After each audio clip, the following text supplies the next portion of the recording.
KUAM News, winner of the 2022 Regional Edward R. Murrow Award for Excellence in Diversity, Equity, and Inclusion for the Culture Club. KUAM News headlines are presented by Calvo's Insurance, a legacy of trust. Serving Micronesia since 1938, Matson celebrating 25 years of commitment to Guam, Micronesia, and the CNMI. Cars Plus, Guam's leader in sustainability and electric vehicles. Learn more at carsplusguam.com. McDonald's of Guam, I'm loving it, and King's Restaurant, serving your local breakfast, lunch, and dinner favorites for over 45 years.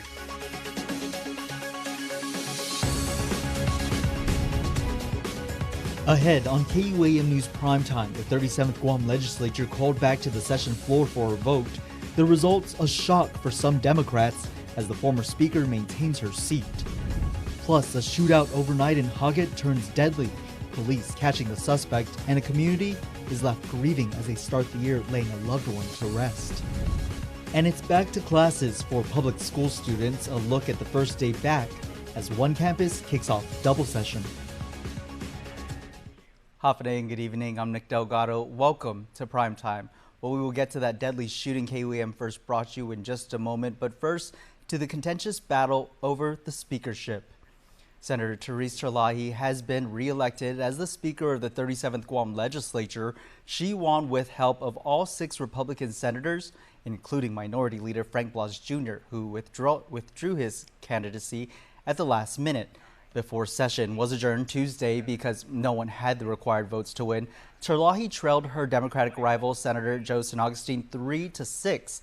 Temporary presiding judge, Chief Justice Philip Carbolito. By a show of hands, in the order of the nominations, Senator Therese Terlahi received 9 votes, and Senator Joe San Agustin received 6 votes. Therefore, Senator Therese Terlahi, having received the majority of the members, is duly elected as the Speaker of the 37th Guam legislature. Speaker Terlahi also addressed her colleagues, acknowledging that they got off to a rocky start. I want to thank my colleagues for their vote of confidence in me. And I know, I just hope that going forward, it hasn't been a smooth path, but I'm hoping and praying that going forward we were going to be able to work together genuinely for the people of Guam. The legislative officers were also elected, and Vice Speaker Tina Barnes and Secretary Amanda Shelton will retain their positions. However, a majority leader was not announced. As noted, Speaker Terlahi would not have won without the help of 6 Republican members. Together, they've confirmed a coalition majority, says GOP Minority Leader Frank Blas Jr. The move coming as a bit of shock to some members of the Democratic caucus. Nestor Lecanto reports. The caucus never agreed to her to be the speaker. And it's obvious that she was in, I guess, I'm not going to say she was in communication with Republicans, but it's obvious. You know, there was a deal. There was a deal somewhere. Rival Speaker nominee Joe San Agustin there expressing his surprise to our Nick Delgado.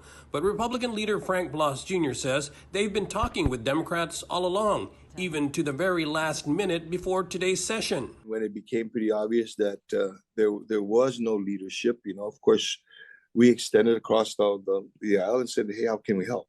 I mean, first off, can you please figure this out for yourselves? But if not, we're here to help. But it does come with some concessions. Fast forward now to basically over the last 4 days, there has been intense discussions and negotiations between Speaker Therese Terlahi and her faction, if you will. The concessions are outlined in the new standing rules. Blas says they simply want a greater role in the lawmaking process. I guess the one that was a deal breaker, and that was the one that was working on right up to the last few minutes, was greater participation in the committees.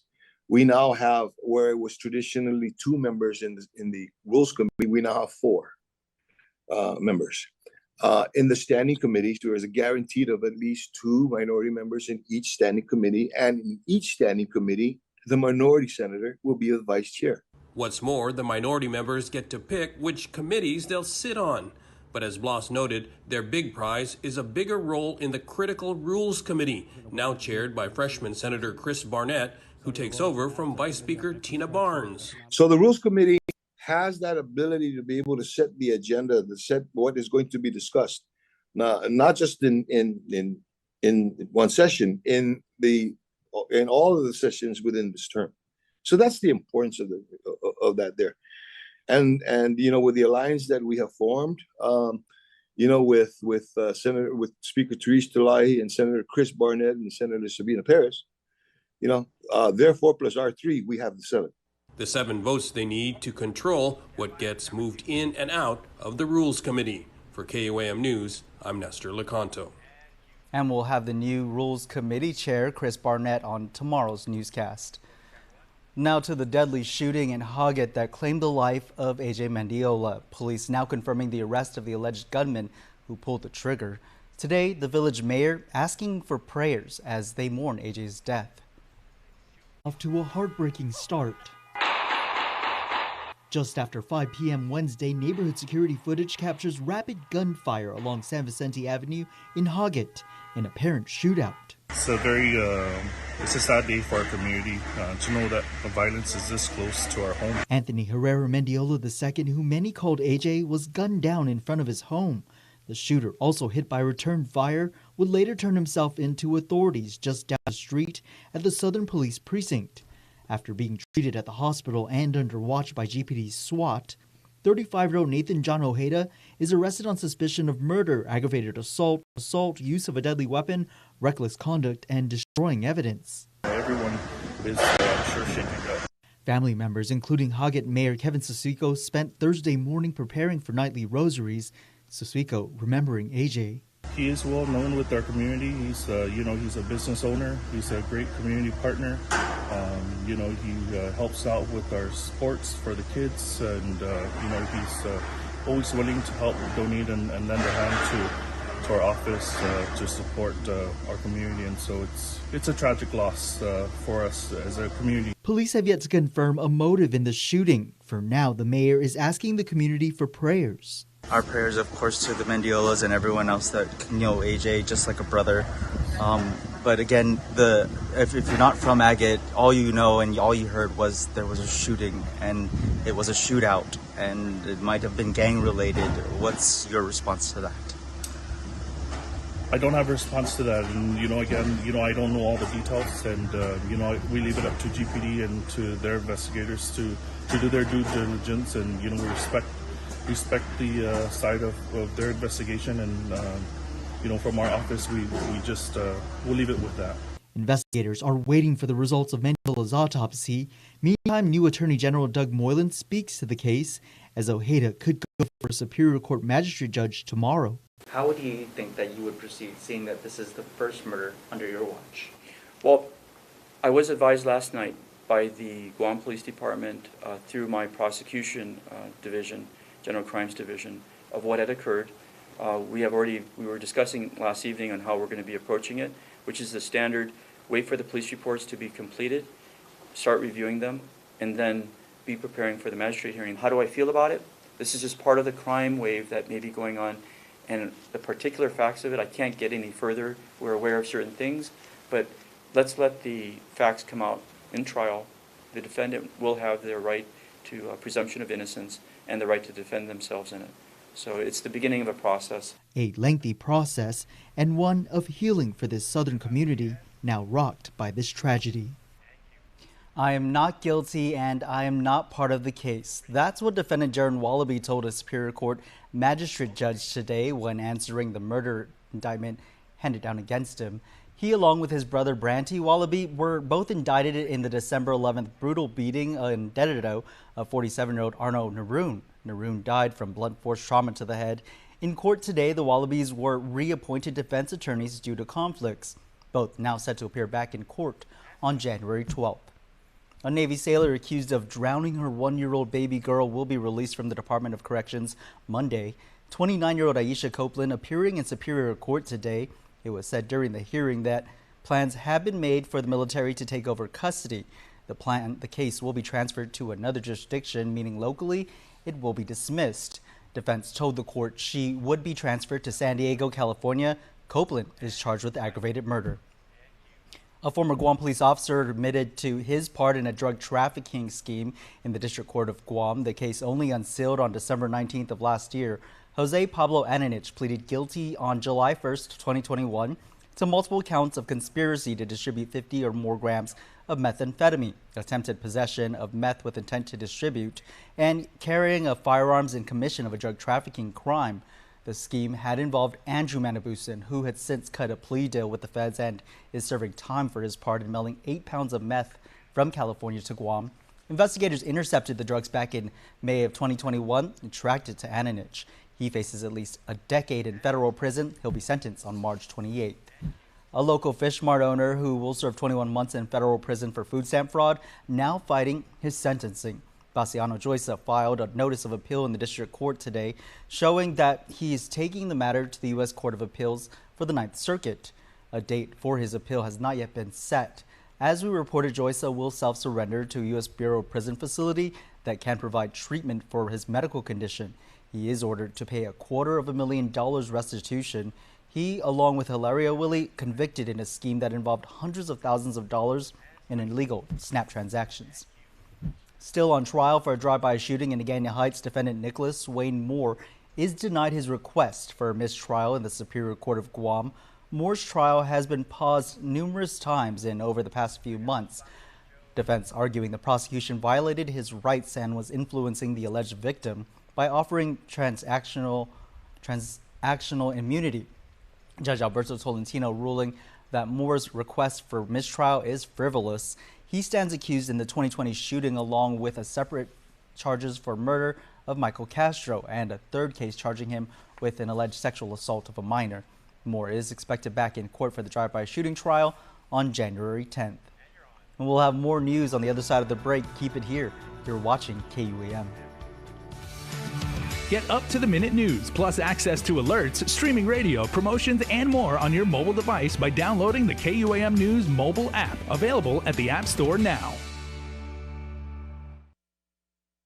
This burger looked at one slice of melted cheese and said, more cheese. It looked at pickles and said, also onions. It wanted to be more than hot. It wanted to be juicy. This is the Quarter Pounder with cheese. If you thought one napkin for the Quarter Pounder with cheese was enough, it's not enough.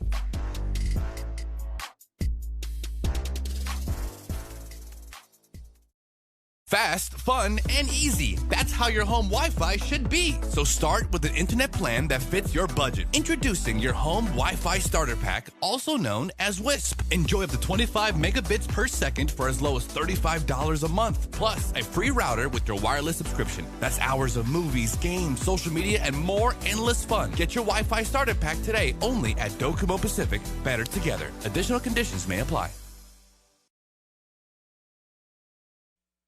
What you need to know from the Northern Marianas. Follow KUAM CNMI on Instagram for the latest regional headlines. Welcome back to Primetime. The governor's executive order relative to extending the COVID-19 public health emergency officially ends tomorrow. Still, public health officials are seeing a rise in virus cases, mainly in COVID, RSV, and the flu. According to Public Health Interim Chief Medical Officer Dr. Bob Leon Guerrero, for COVID cases, the island is now in medium risk. And the medium risk is because of the admissions to the hospital. The amount of COVID that we're seeing is still low, but in the medium range in regards to the hospitalization. I think the last I checked, we had about, I want to say 11 or 12 admissions to the hospitals that were COVID positive. Despite doctors seeing an uptick in RSV and flu cases, Public Health does note the count is still less than what they've reported a couple of months back. Dr. Leon Guerrero is still urging the community to continue practicing the 3 W's to avoid more infections. Should symptoms continue, consult your primary caregiver and get the medication needed for your illness right away. School's back in session after a couple weeks off for a holiday break. Guam DOE students started classes today, but as Daniel Perez reports, one school only welcomed a few of its students back. It was back to school for Guam Department of Education schools today, but the return from the holiday break was different at Ukudu High in Dedido. Teachers and staff from FB Leon Guerrero Middle were on overdrive, making sure 6th graders got to class without issue. The middle schoolers now sharing a campus with Ukudu High as both begin double session. FBLG Principal Melissa Mofnis. So far it's looking great. The drop-off and everything is smooth. The buses are coming in. We're just trying to get with Ukudu's traffic to make sure that the transition and drop-off is as smooth as possible and greeting our students. Once all the high schoolers leave, We're going to have an assembly this morning to kind of set the expectations and see how that goes, give them their schedules, the directions. All my staff is on board, and so we should be ready to go to help them go to their classes and transition today. FB 7th graders start classes tomorrow, while the 8th graders start Monday. This will be the norm until their Jigo campus gets the much-needed repairs. Guam Education Board Vice Chair Maria Gutierrez was there overseeing the transition and praising the leadership at both schools. And I'm very proud of the Ukudu administration because everything went smooth. Car riders, walkers, bus riders were well organized. And then after they're all gone, here's now FB Leon Guerrero, and what I'm seeing now is the leadership of both schools. School staff are tasked to guide the students and keep the two schools from crossing paths. This is what I see, I look at as a board member, is the leadership at the school. And you know, there's no problem. I'm standing there, there's no problem, no parents complaining, students are so happy. Walking around, we saw the eager faces, students waiting to start classes and reconnecting with their friends. Welcome back to school. Daniel Perez, KUAM News. Thanks, Daniel. Well, now to a story about a breast cancer warrior also ready for the first day of school in the new year. Our Mitsuki Hirayama caught up with the recent UOG grad and middle school teacher who speaks on her tremendous battle and how she's not letting it stop her from living life to the fullest. Not out of the woods yet, but lucky to have a second lease on life. For Benavente Middle School 7th grade reading teacher Shirley Balmeo, it's been her yearly routine to get a mammogram. Witnessing her two older sisters battle breast cancer, pushing her to consistently get tested for the past 12 years. But last year, she nearly broke her routine. I almost didn't do it, but it was my husband who said, no, just go do it. It's just part of your routine. The middle school teacher, busy with work and also getting her second master's degree at the University of Guam. Last September, during her final semester in her graduate studies, Balmeo getting the call she never expected. They had me come back because they saw something. Then when they saw something, they had me do all sorts of tests. And that's when I found out. She had breast cancer. What's difficult sometimes is, you go through the stages when somebody tells you you have cancer. A difficult time for her, even digesting the fact that she's diagnosed with the second leading cause of cancer death in women. Still, her first worry was her family. I think everything else I was able to manage, work, school, but at the back of your head, you're always thinking about family. And that's always the more difficult one. Juggling a hectic schedule that now included her fight and learning more about the cancer with support with her family by her side. I have a nephew who's becoming to be a doctor. I have family members who are nurses, so they kind of help me to understand it a little bit better. Because especially when you don't know anything,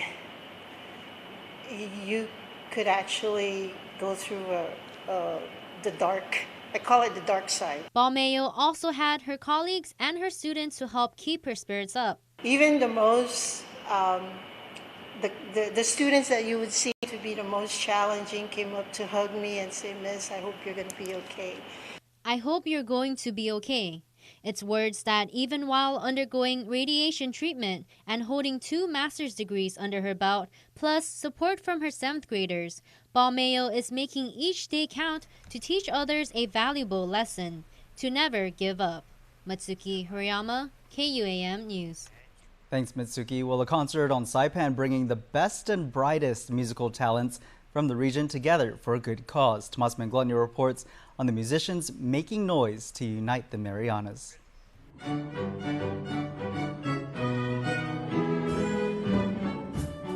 The sound of music, uniting the Marianas, 31 members of Guam's Tuman Bay Youth Orchestra, visiting Saipan schools showcasing their talents ahead of the Marianas Friendship Concert on January 7th at 5 p.m. at the Hagat, where they'll be playing alongside Marianas High School's Rhythm and Harmony Glee Club, Yonsei Academy, and the Saipan Pacific Winds Concert Band. The proceeds will go to music programs here in Saipan. That's what we want to do, is help out, making sure the talent that's here in Saipan continue to get supported somehow. And this is our little way of doing that. Coming to Saipan is very, very personal and close to me. I used to come here in my elementary and middle school days just to take violin lessons. And so to be able to come back here as a senior in high school along with my amazing orchestra and just be able to spread the joy and spread the music is just a big blessing. But the show will go on beyond the concert.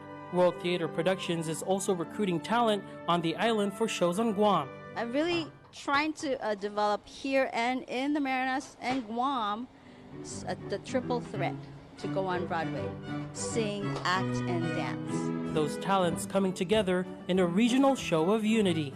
Tomas Maglonia for KUAM News on Saipan. Thanks, Tomas. Well, now for a look at your world at home. Here's a view captured of the marina in Hagat. The Guam National Weather Service forecasting Friday will be partly cloudy, a 20% chance of isolated showers.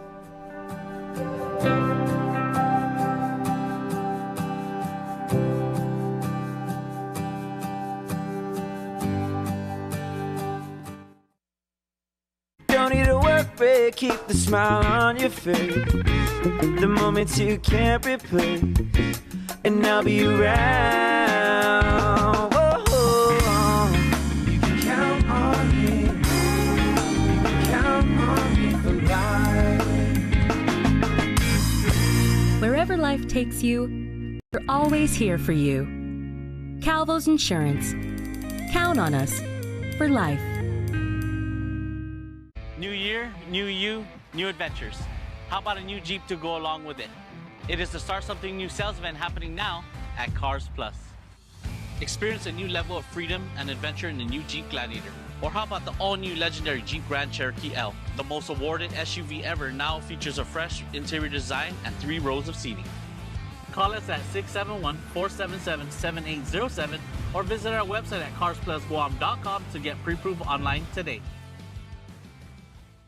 KUAM Sports is brought to you by Docomo Pacific. Better together.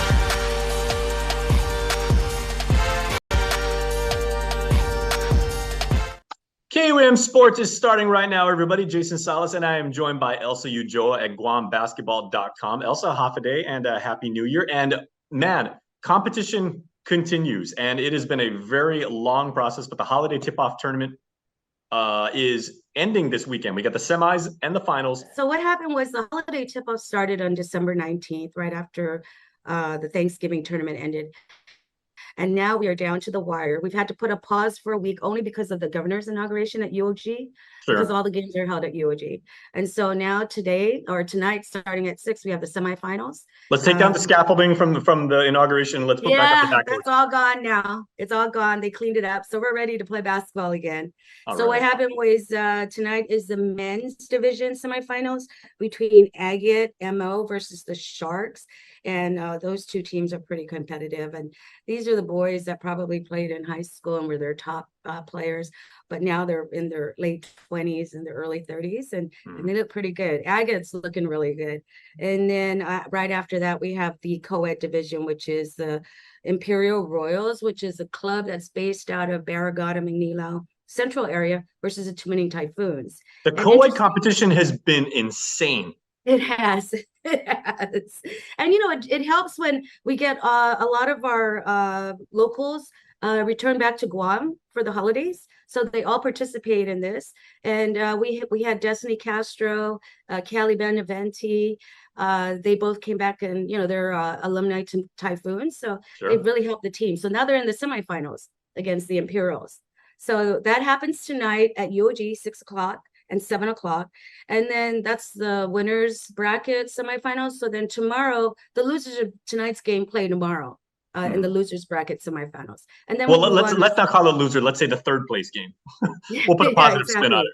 Yes. There you go. That's a good one. And then we have the championship on Saturday. 2023 is all about positivity, Elsa. We have to. Yes, Yes. we do. We do. So Saturday, starting at 12 o'clock, we have the championship game in the co-ed division. And then 1 o'clock is the men's division. And then we wrap it all up. And then we go look forward to boys high school season basketball. There we go. Yeah, absolutely. There is no entrance fee. Every program that I do for GuamBasketball.com, we do not charge anything. It's because it's community programs. So it's all for the community. So yeah, it's free to come in, bring your family. There's a lot of families that attend these events. So I just wanted to say that because, obviously, you get, the let's call them the usual suspects is, the real big basketball supporters and the basketball crowd and the guys, like you said, the guys and girls who used to play, they come back and, but are you seeing a lot of young people that go there and they're just discovering the game or young players and they're like, wow, they're getting inspired by a higher caliber of play? That's a good question. And that's a good point, because one of the things that happens is, I start out with the program with the youth, and these youths, after every year they get older, they need a place to compete in. So we're looking at generations of young basketball players. So they're very competitive. Even in the co-ed, they are very competitive. I emphasize on the Hagat village because they are really competitive, and they are Hagat knows it's basketball, and that's, I mean, it's one thing to play for your village, and I mean that's wonderful, and I've got immense respect for Hagat and all the basketball players that have come through there, but they're also playing for the mayor's office. Yes, they are. So Mayor Kevin is probably the biggest cheerleader. Hey, shout out to Kevin, the mayor, because he is very supportive of all his sports events and his team. So great job for what he's doing out there. And so, Hagat is in the running for the men's. Actually, the co-ed Hagat team is in the semifinals losers bracket. So they're going to be playing Friday night. They're trying to still get into that championship game. They lost to the Tumining Typhoons last week to not get into the semifinals winners bracket. KUAM Sports is brought to you by Docomo Pacific. Better together.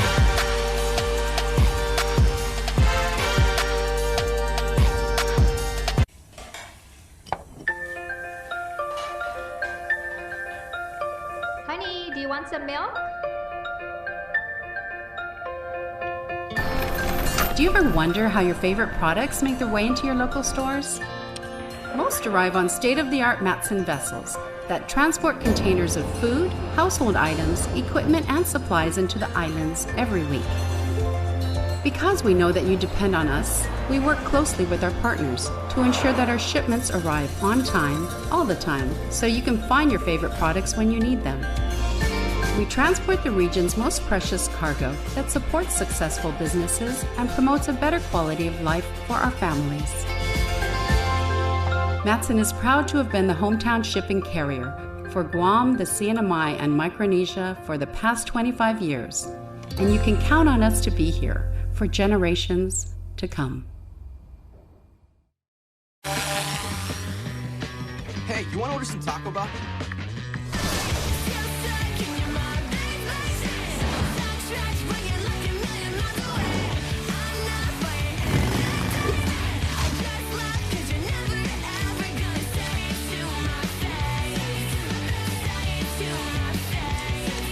Two grilled chicken burritos, two bold flavors. Order on the app, only at Taco Bell. Finally tonight, your Cold Stone Creamery Birthday Club shout-out submitted on KUAM.com. It is January 5th, everybody. Payday for a lot of people on the island, but a very special day for the families and loved ones of two very special Guamanians. Starting off with 17th birthday recipient Ella Marie Garcia. Woohoo! We love you and we wish you the best birthday ever, says a very, very proud family. And a belated birthday wish to get through tonight, Liray Mundo Zapatos, who was born on January the 4th. Happy 26th birthday, Liray. Wishing you all the blessings and happiness in the world, says your family. So, Ella and Liray, we hope you both have fantastic Thursdays and fantastic birthdays. Happy birthday to all of you celebrating out there today. Well, that's your primetime show. Thank you so much for watching. I'm Nick Delgado. Stay safe and good night.